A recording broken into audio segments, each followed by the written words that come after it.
Hello. Hello and welcome everyone. Welcome to today's very special event. We're going to explore Microsoft Defender, specifically XDR. My name is Leon Godwin. I am the Principal Cloud Evangelist here at Cloud Direct, and I'm thrilled to be the host for this event. Today we're going to do a deep dive into Microsoft Defender, specifically XDR, and how it can help protect your organization from the evolving cyber threats. We've seen specifically that, according to Microsoft reports, their digital defense reports, that cyber attacks are massively on the increase, and the number of threats that are existing since 2022 have evolved exponentially.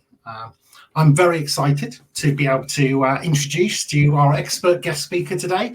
So this is Aileen Finlay. Aileen is a technical specialist in security, compliance and identity from Microsoft. She brings a wealth of experience, and she's been instrumental in helping customers address their security concerns.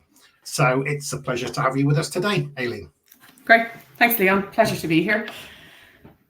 Okay, so let's start off with a brief overview of Defender and XDR from your perspective. Okay.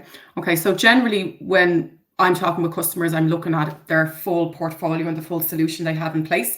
We're at a stage today where the solutions a lot of customers have in place are getting too complicated and too complex, and they're looking for something to bridge all of those solutions together, and to actually look at all their gaps and to be able to bring all of those signals together, to have one single console, to be able to bring all of their incidents together and see a full attack story. So that's where XDR comes in. So XDR is basically your extended detection and response. So looking at all of your point products, so all of your Defender products, and seeing exactly what's happening across the board, like an umbrella basically over your security products, and being able to respond to any attacks or any indicators of compromise that it might see, and then being able to have an automated approach there so that your TTR is lowered. Now, what your TTR is your time to resolution.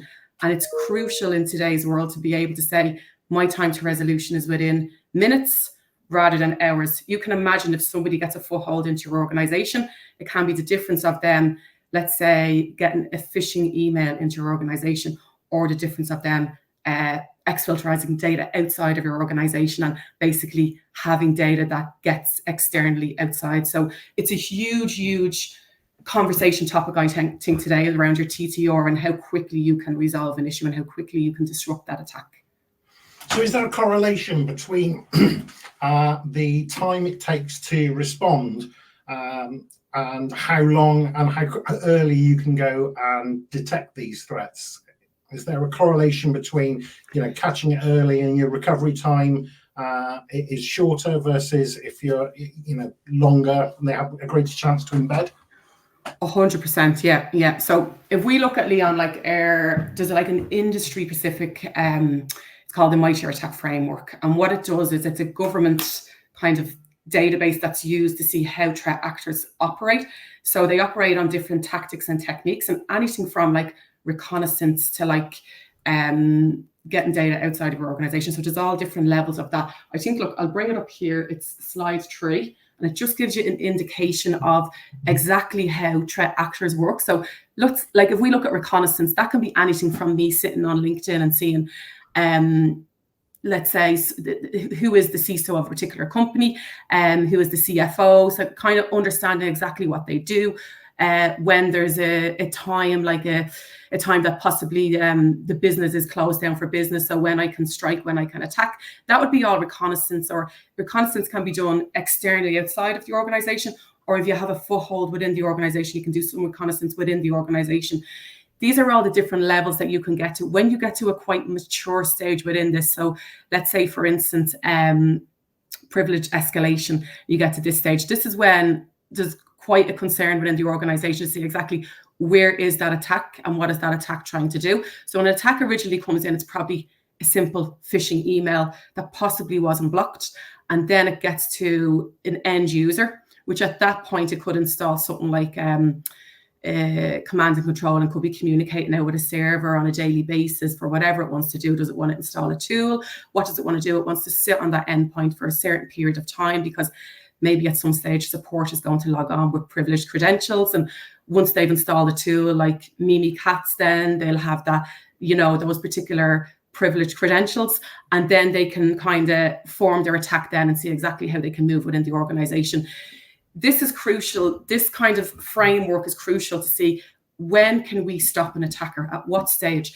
And the further along this framework it goes, the more, like at the stage that they get right to the end, productivity can be lost. There can be a massive ransom, or there could be data stolen. Whereas if you're stopping that attack, let's say at a reconnaissance stage or the second stage or the third stage, your time to resolution is quite quickly, they haven't moved along that chain, and the maturity of that particular attack is quite low and can be solved quite quickly within a couple of moments, with maybe attack disruption and possibly from an XDR a playbook that will play out and possibly clean off a machine, reset a user's credentials, or whatever it needs to do in that case. Okay, and this page that you've shared, just for the audience perspective, this is a public-facing website, is it? Yes, and I suppose what's important about this, Leon, is a lot of security vendors would use this to see how they're gonna, like, it's basically a baseline for their products, so they want to kind of reverse engineer against this. So a lot of their product suite. So when you look at these different tactics and techniques, they're all at different levels. So, it might be from an endpoint perspective that we can prevent, like reconnaissance, as I said, can be done. It's just them learning about you and seeing exactly, how they can get into your organization, or if they're within your organization, finding out who's in what position.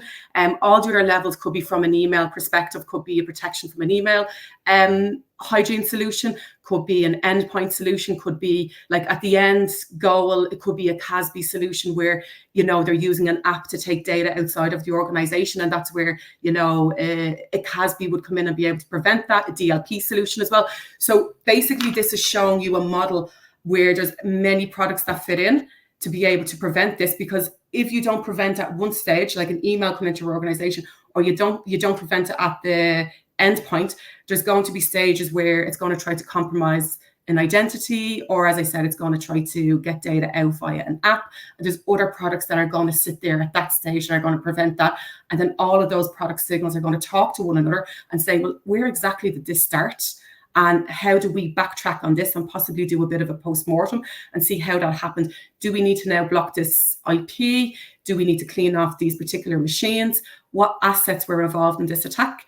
And do we need to kind of change maybe users' passwords when they come in the next day? Or do we need to, request for two-factor authentication on this account? Or what do we need to do in this case? So there's going to be a set of actions there depending on possibly what that payload was. It's interesting, especially in the reconnaissance area. I was working with a customer recently.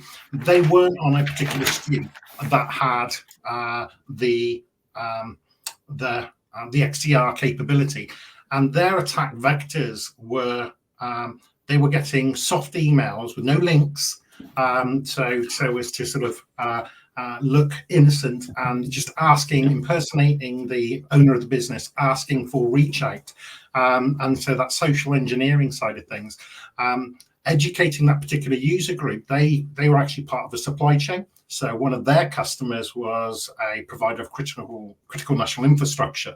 And so we've seen more and more in the cyber landscape that vendors of larger companies are being targeted to try to find a route through. Is that something you're seeing sort of more and more in the landscape? Yeah, like you'd see a lot of what we call BEC, so business email compromise, where exactly what you're saying there is you want somebody at that level, that C-suite level, to trust you, and whether it's the CFO, and for that reason, you're looking at stuff like impersonation controls. You're looking at being able to identify if somebody's impersonating a domain or a user, and as simple as impersonating a domain, rather than calling it, putting in you're going to put in a 0, or you're going to make it look like to the visible eye that this is, your domain, or this is coming from, somebody that you know and trust. There is a lot of, within our Defender for O365, there is a lot of capabilities within impersonation control. There's also stuff like we will tag and say this is actually from an external user. And then there's the ability through impersonation control for you to say, who do you want to add to this particular setting, to say who is basically the main people in your organization that could possibly be compromised. And I would always say to my customers, like, look at like obviously like your C-suite, your CFO, but stuff like your IT admin, because I think that the really well-crafted ones are ones to say, you know, Aileen, it's time to change your password, and it could be an adversary in the middle attack where, you know, what looks like to be where I'm changing my password, the Outlook splash page, is not the Outlook splash page from my organization, and it's not from my IT admin. And attacks like this that we can recognize and we can see that is actually from an external entity, and we've checked that domain and we know that that's impersonating. We need to stop that straight away. Okay, that's interesting. On the TTR, so one of the things that when I talk about security is I talk about, there's a few reports I sort of rate quite highly, and one of the Verizon threat report is one of them. And in it talks about the time to get in on average.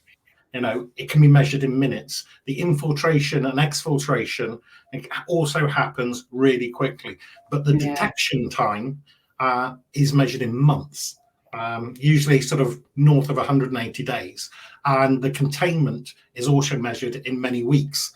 And is that because their TTR, if we take the average, their TTR will be longer because they're not getting that intelligence right at the beginning to see what's going on?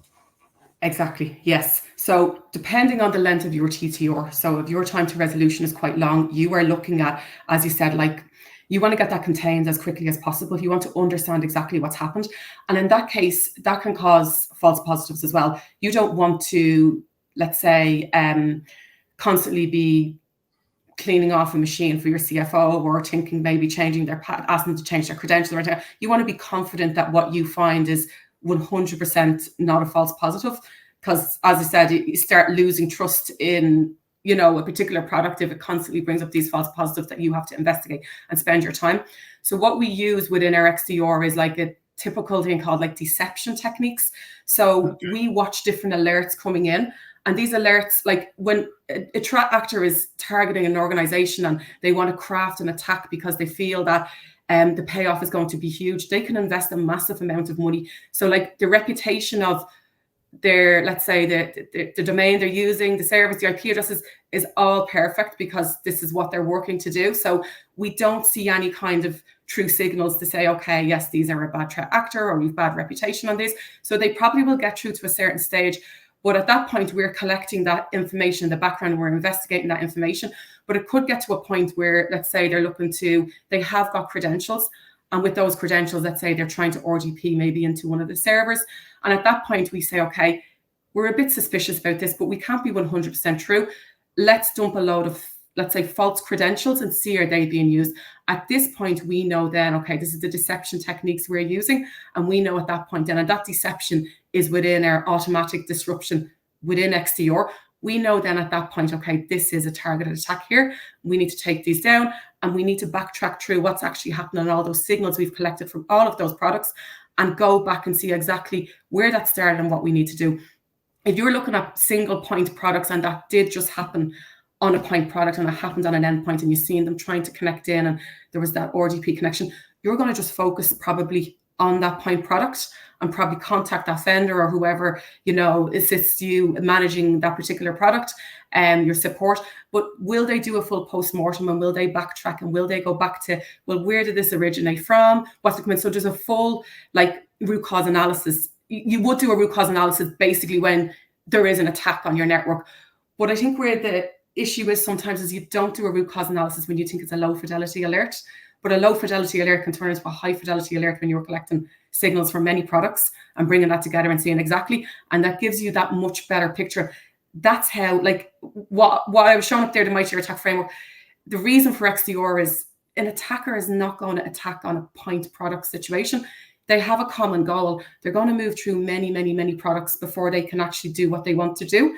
And they're going to be persistent. So there's different levels there in that Mightier Attack Framework where it's saying they're persistent. So when they're caught, and let's say that's all, we just stop that attack, but we don't actually check what's happening. That threat actor is not evicted.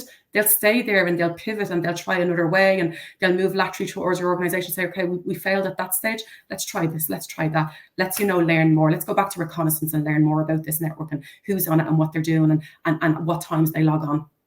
So it's all different. Understanding that and how they work is really kind of crucial to making sure that you are protected and that TTR is as quick as possible. And probably another point there, Leon, on TTR is if, like, let's say, for instance, you are an analyst or you're on a team to a threat hunter, anything like that, and you come into the office after they craft their attack, which is after their reconnaissance stage, they want to craft attacks that, like, when they know people are on bed, when there's nobody online, when people are on holidays. So when they do that, they know they have enough time. The TTR is quite long before you respond. They can get as much done as possible. And if they've done their homework and they've researched enough in the reconnaissance stage, they can really, really be successful on that attack. Whereas if you've got automatic attack disruption, and within that, let's say they craft their attack at like 12 a.m., there's nobody online. And, by the time somebody comes online and sees exactly what happens, it's a much longer time frame. With your attack disruption, the minute we see them with the automation that's there, we can start, with common scenarios that we are 100% confident that this is definitely an attack. We can start cleaning that up. And like that, as I said, isolating the machine, asking their user when they come in the morning to reset their password or the credentials or anything like that, just reduces that TTR. That's interesting. I find the what you're saying, the deception techniques, that's fascinating. So actually, it's almost like a sort of honeypot situation where you're putting something fake out there, knowing the fake thing exists, and then see if they get used, because that then is confirmation of a threat. So I found that particularly interesting. But also the anatomy of that sort of playbook, actually being able to track the life cycles, because if you've got confirmation, say at stage 3, but having the data to be able to track back to stage 2 and stage 1 and actually see that pathway, you've got that kind of that playbook and that timeline. I find that very, very interesting. And how does XDR sort of help with that in terms of that visualization of that sort of timeline and that playbook? Yeah, I'll show you actually here. I have it in slide 4, and it just gives you an understanding of what the XDR console looks like. So this was an adversary in the middle attack, so a phishing attack that came in. And you can see here, it gives you a full rundown. So it brings all of your alerts together, what assets were affected as well.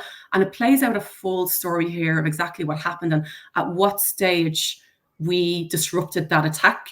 And what it does here in the corner where you see your security co-pilot is it will give you a full incident summary, because a lot of the time, so this is basically a natural language that'll tell you exactly what's happened. So we know there's a massive labor shortage in the IT area, cybersecurity, and we know how quickly it's evolving with AI.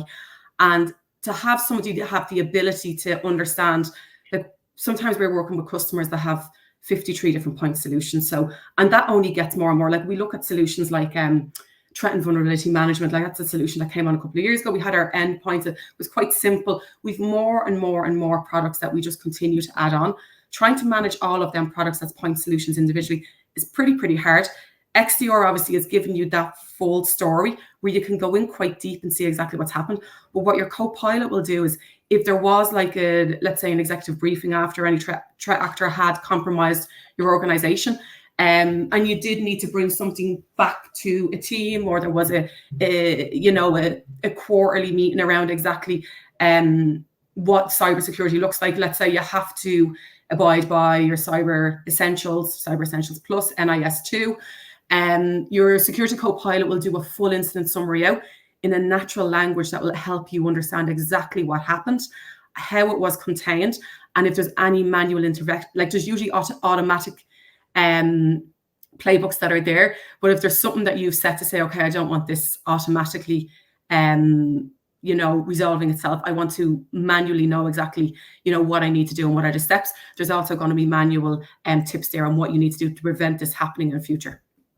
So that's interesting, that co-pilot thing. That's fascinating, because you're quite right, security information is quite dense and it tends to require someone with quite a lot of skills. And that attack pathway might be quite long. There might be a lot of evidence to go through and synthesize for a human being. So to have that being able to be summarized in natural language that anyone can understand is going to be incredibly valuable, and presumably a lot faster, because you haven't then got to go and trawl through loads of evidence manually to synthesize that and work out what's going on, when you've actually got some natural language saying, there's this. Exactly. And you can see there like what's completed in the containment step. So you can see like a particular user there disable that account. So just the example I gave earlier on, you want to be confident when you're disabling accounts because they could be privileged accounts that you're disabling. So you want to make sure that what is actually capturing here, that you're not just going in and saying, okay, I actually really don't know what's going on here. I'm going to just disable these few accounts and maybe clean off these machines. And, you know, you really want to be 100% sure. And this is where you can go in. Like if we look at slide 5, we can see kind of what assets were involved in that particular attack. So we can see, when I say XDR, like we're looking at full, like from devices to users to mailboxes to apps to cloud resources, what was affected in this. And that's bringing all that to light. And that's telling you exactly from your assets and from this investigation that we've done and the evidence and response. So in the evidence and response, we're saying how confident we are that this is definitely, you know, a particular attack. We're able to name the, like, if, let's say for a particular industry, like the healthcare industry,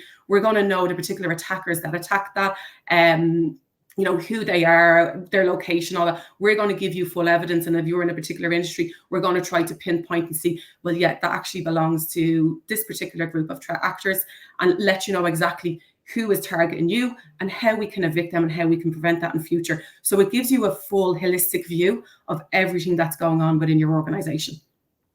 Okay, and just going back to on the previous slide, you had this kind of option of a human in the loop, and you had, or you can go and set things to be automated. And I can understand how, especially early adopters of this kind of technology, would be worried about false positives, and they want that human in the loop component.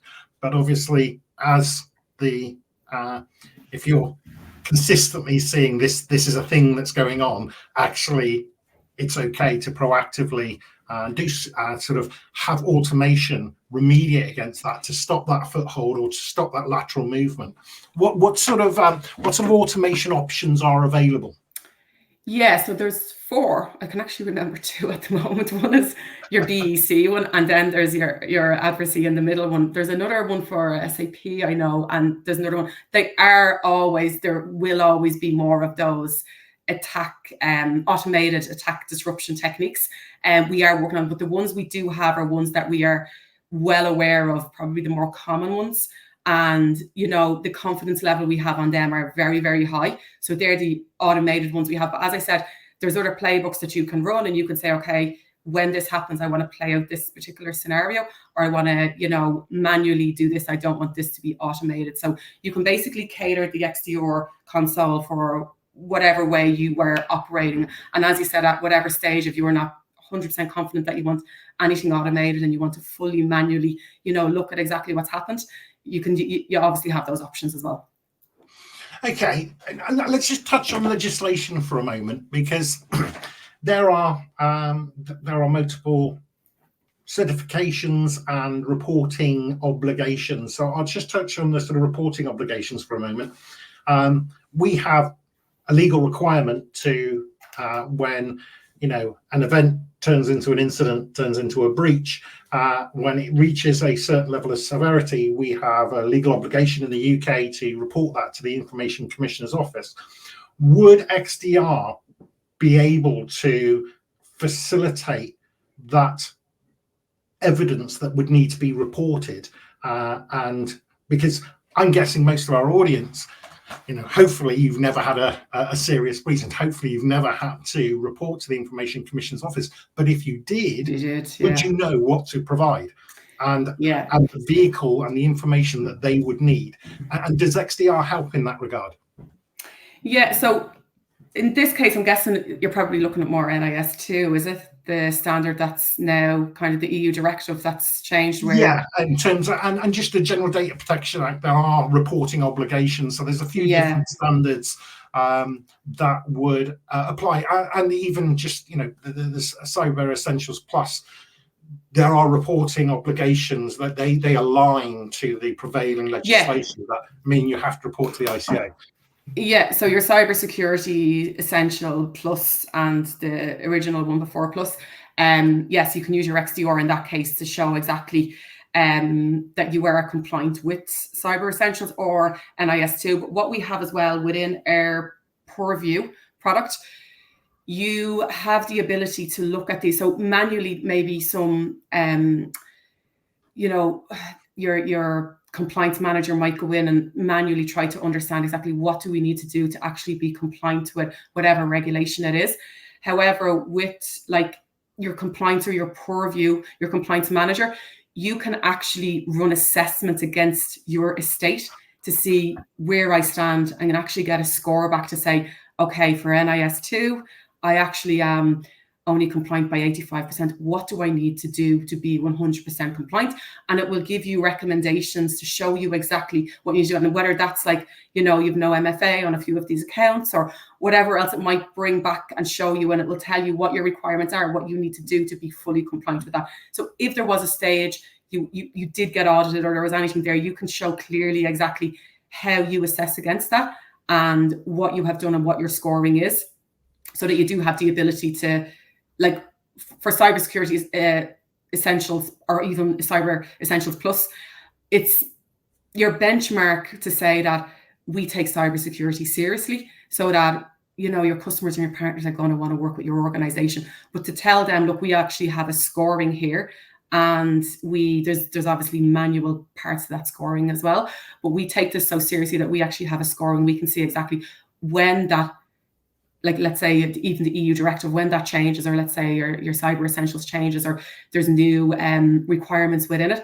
that we will show you, okay, there's actually new requirements now. You need to actually do A, B, and C, and something has changed here, where you're always going to be up to standard. Yeah, and I have seen especially in Cyber Essentials Plus, the sort of standard has been, it changes every year, and the sort of bar rises. And as the paperwork that's in that then is probably huge for some people doing that. Yeah, absolutely. And with NIS2, that's kind of even a higher standard. And so you can see that in the future, with regulatory alignment, that's more happening. So with XDR, you can provide an evidence base that helps support a certification pathway. Exactly. Yeah. And you have the tools to be able to provide evidence of a breach should you have a reporting obligation, whether that be to the Information Commissioner's Office, or if you were to bring in a specialist forensic organization to help you recover from a threat. You have that sort of body of evidence that you can go and make available to them to help accelerate and reduce the that recovery time. One of the things I've noticed in the way you've described this is there's a lot of sensors, and that's a broad set of capabilities. What about, because wouldn't this actually displace a number of existing products? Because I'm just thinking there's probably an opportunity for savings here. If you've got 1,000 different, I think you said you knew one organization that had many dozens of security products. Wouldn't this actually present an opportunity to actually consolidate and have that in a single pane of glass? Because once upon a time, all the eggs in one basket was something you didn't want to do. But now the attack vector is so complex. Being an expert in a dozen different systems is going to be quite complex. So does XDR provide a sort of consolidation opportunity? Yeah. And I've kind of seen that changing lately, where people were always for years, I want the best in the industry for my email, for my endpoints, for all of my security products. There's different point products that the customer would have. But the complexities of that and the time to resolution, that if something did go wrong, is getting longer and longer and longer. And customers have now come to the point where I actually don't want they never wanted all their eggs in one basket, but I actually do want all my eggs in one basket, because I can actually see the benefit of having them in one basket. Not only that, Microsoft are in the security space now, we are industry leaders in a lot of our products. So if you look at any of the kind of independent research groups, like your Forrester, your Gartners, anything like that, and you'll see for like our endpoint solutions, our XDR solutions, our SIEM solutions, we're top on the leaders. So it's a great time for your security professionals to have that conversation with Microsoft to see, look, what is my total cost of ownership, to be able to look at this full E5 portfolio, which we call it our E5 portfolio as a commercial. It's our enterprise 5 portfolio. And then from a technical point, we call it like our XDR, our extended detection and response capability, where you're actually getting it's a natural XDR. So when you look at customers today, they are looking at, go back a couple of years ago, and all customers were looking at, let's get an EDR, because the mobile phone that Aileen has, her laptop, her desktop and all, they're all being managed by different vendors. And it's really hard to understand if Aileen, has a breach in her mobile, and then, let's look at a different console and a different console. It's getting really, really complicated. So they looked at an EDR, which is your endpoint detection and response, and bringing all of your endpoints together in one console and being able to understand what's happening on all devices and being able to respond to all devices. This is brilliant. A lot of customers are using an EDR at the moment, but what we've seen in the last couple of years is them saying, well, let's now look at an XDR. An EDR has worked so well for us. Let's look at an XDR. And there is loads of other vendors out there that do XDR as well as Microsoft. But I think what Microsoft have, with XDR is it's a natural XDR, because we have all of those security products. They are the best in breed and the best in the industry at the moment. So what we're doing is we're naturally looking at all of those signals from the point products, and we're bringing it into that XDR, and we're creating those visuals to show you exactly what is actually happening. So it's for when you do speak, so back to your question around all eggs in one basket, I do find now customers are saying, Aileen, it's too complex now. I actually want the one single pane of glass. We have done our research in the background around kind of the products that you provide, and we can see like they're beyond industry standard now. They rank really high in all the independent research, and we're also getting that natural XDR. And as well as that, if a lot of customers are not just solely going to have all of Microsoft products, they're going to have other firewalls, they're going to have other security products as well. So naturally, then you'd want to feed them into a SIEM. So there is Sentinel on top of that. So your total cost of ownership, looking at that, and the simplicity of having that single pane of glass, definitely does be a lot less than looking at the complexity of many, many point solutions out there. Yeah, and I think that's it. I think once upon a time we used to sort of think about the perimeter of our network as our firewall. That was kind of the sort of, let's call it the 1990s, noughties kind of paradigm. And then as time's gone on, really, it's your identity is probably the perimeter of your network. And that is one area that's getting, significantly targeted. And back in the day, I used to work for sort of various sort of military entities. And so command and control was really, really important.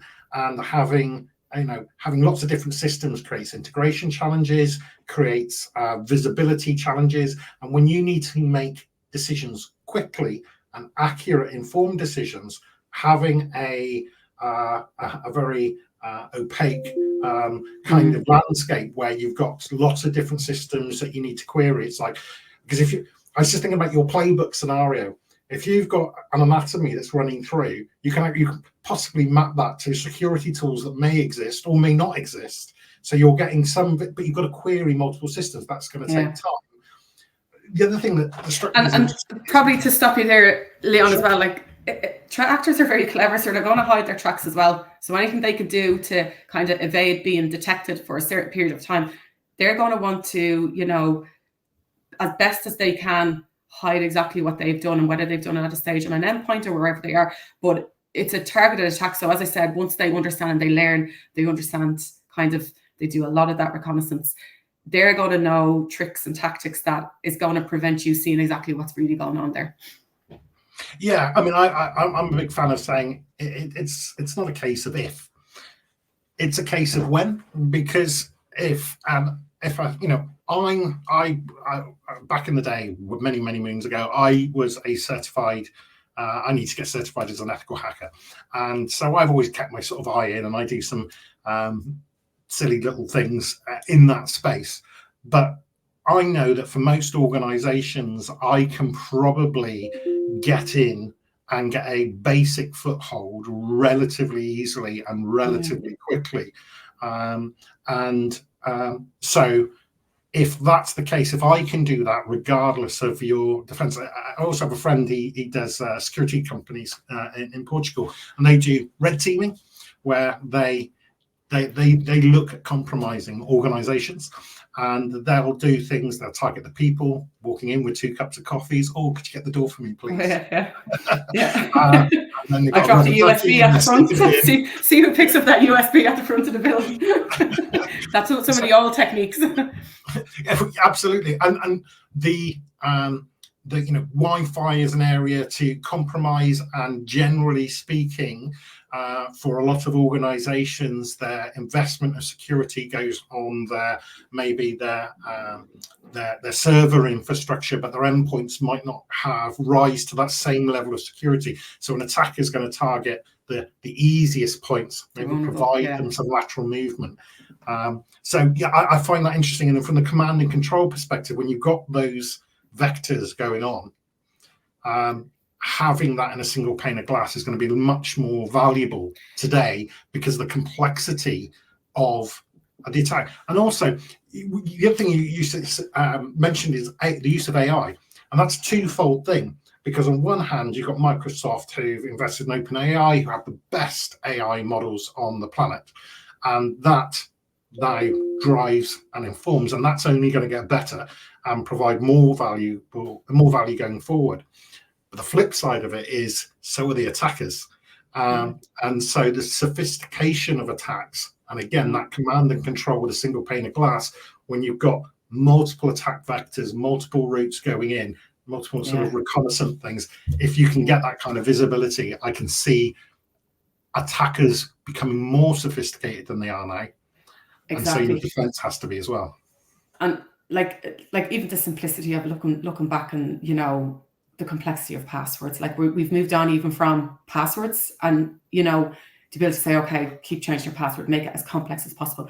At the end of the day, if somebody wants your password, they'll be able to get your password, no matter how complex it is. They can run through systems, whether it takes a year to get it. But even if it doesn't take, it takes too long and they don't want that password because it's quite complex, and they run it through some type of password system and it says it's going to take 2 years. I was telling you that I was at an event, and I took everybody's email addresses that was attending the event, and I ran it through this sort of PWN database. And so I stood up on stage, and my first line was, 23% of you, I've got your passwords.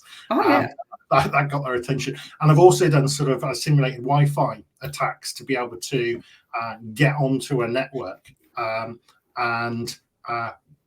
because most Wi-Fis, they use various keys, and there's a technique you can use to basically kick a device off of Wi-Fi. It reattaches, you grab its information, you can run a brute force attack on it. And let's face it, users don't have 30-character passwords that they remember. Users tend to be very lazy, so brute forcing attack is actually relatively quick, and the performance of equipment nowadays, it's actually not too difficult to do. So getting in, it's not a case of if, it's a case of when. Yeah, and I suppose, just when you're anyone that's probably listening today, if they even look at this, I check it. I did check it there a while ago. I think on slide 6 I have where I ran my email address, obviously not my credentials in, but just to see was my email address out there. Now my credentials could have been changed, 10 times since I put this in, or since this happened. But the website I have here now, I do have an image in front of it as well, just to kind of give you an example around what way passwords work and how we have evolved basically to passwordless. But my email address, so as I said, I just put my email address in. I wouldn't be putting any credentials in any of these, but it just lets me know when there was a password and email address that belongs to me ever being compromised in any breach that was out there. So I was compromised there. You can't see it on this screen here, but I was in an Adobe breach and a few others there. But what's scary here, that's my Hotmail address, and this is from maybe 12, 15 years ago. I've just my personal address. 21. That's why I use it. It's my disposable address. But that's it. And the scary part of this, if you look, compromised data, you can see this part here on the screen. My email address, my password hint, my passwords, and my username. So I've spoke to people in the past where, they've worked for organizations and maybe they want to do their shopping at Tesco tomorrow, and they're like, I'm just going to use my work address because I'll be in work tomorrow, and my work email address and my username and password because I want to get the notification to my work address. And they use the same credentials. If Tesco got breached, they then have those particular credentials. So it's easy to get passwords. It's not like I'm going to crack it, I'm going to do brute force, I'm going to crack it. There's a way with credential stuffing where they could get that username and password, but you would have changed that we probably would have changed that password by the time that breach happened. But what they'll do is they'll continually check to see what other breaches that you are involved in, and use credential stuffing to use a variation, because you know the way I said you're not allowed to use the last 3 passwords and last 4. So you'll probably have about 3 passwords that you commonly use. You probably go back to the very first one again. So if there's 3 breaches that you're in and it's those 3 combinations of passwords, one of them is going to work. So what we look at, like a better password, obviously, we see a massive improvement. So I think it was during COVID 2021, 2022, where there was a huge increase in identity theft. Because basically, you know, people were using MFA, but there was this whole, like, the second factor authentication was just approve a request. So it was like MFA fatigue, where people were just going, I probably did try to log on somewhere throughout the day, but I haven't had my phone in the last 20 minutes. I'll just approve. So hackers, like threat actors, were obviously had your first factor authentication, which was your password. And then the second factor was pretty easy because they knew it was just sending a request to your phone. You were just going to approve it. Probably busy in work, not thinking, and approve those. So there was a major, even though MFA was in place, there was still what we would have called MFA fatigue. So better passwords is your authenticator, where it's going to basically give you an OTP, a one-time password or one-time passcode. But even better than that is if you have so like a Surface machine, any machine, I believe, from Windows 11 onwards will have in the motherboard what's called a TPM, so your trusted platform module. And what's that? It's like a cryptographic kind of stores keys where you, and it will be able to do Windows Hello, biometrics, where it's able to actually read my face or hold a pin within that, so only for that machine. This is basically a bulletproof way of logging onto a system. So I've had questions in the past around Windows Hello saying, look, Aileen, like it's biometrics, it's going to either take your fingerprint or your facial recognition. In my case, it's my face. So when I log on in the morning, it recognizes my face and I'm able to log on. If it doesn't recognize my face, that my PIN is the backup. But I've had questions like, well, Aileen, what happens if you put a photograph up to the camera of you? Will, you know, is that, because this is the way, this is the way threat actors think. It's cat and mouse, and they're thinking, well, how can I actually outdo this here? And no, it doesn't work like that. There's an infrared technology where it's able to actually read your retina, and it actually knows that it's a physical person there. So there's no way it can get through via a photograph or anything like that. So we always would say that passwordless at this stage. Now, 2FA is really good once the second factor that you're using is a strong second factor authentication, but passwordless is a really good way of you know, securing your devices. And the other part I think probably wanted to say is, like, this for me here, password hints here, where now, as I said, this is going back years ago, so this is because we have passwordless now. It's no issue now today. If they have my password hints, if they would have to know all my hints, and then they would have to, an email would have to come to my email address, and if they didn't have access to my email address then, or if they did have, they were able to change those password hints. What was your mother's maiden name? What's your job? What was the first car you drove? But so everyone probably knows the first car I drove, my mother's maiden name. And so these are all out there. And Have I Been Pwned is a website where I believe someone from Microsoft actually created it. And as I said, just your email address in, it will tell you. Yeah, it will tell you who, what breaches you have been involved in, and what was taken in those particular breaches. So, yeah, thought that was an interesting one because, no, and I use like my Hotmail is, I don't know, from the 90s, I think, and I use it specifically for, I have a tiered, you know, I don't use my work for basically anything other than work.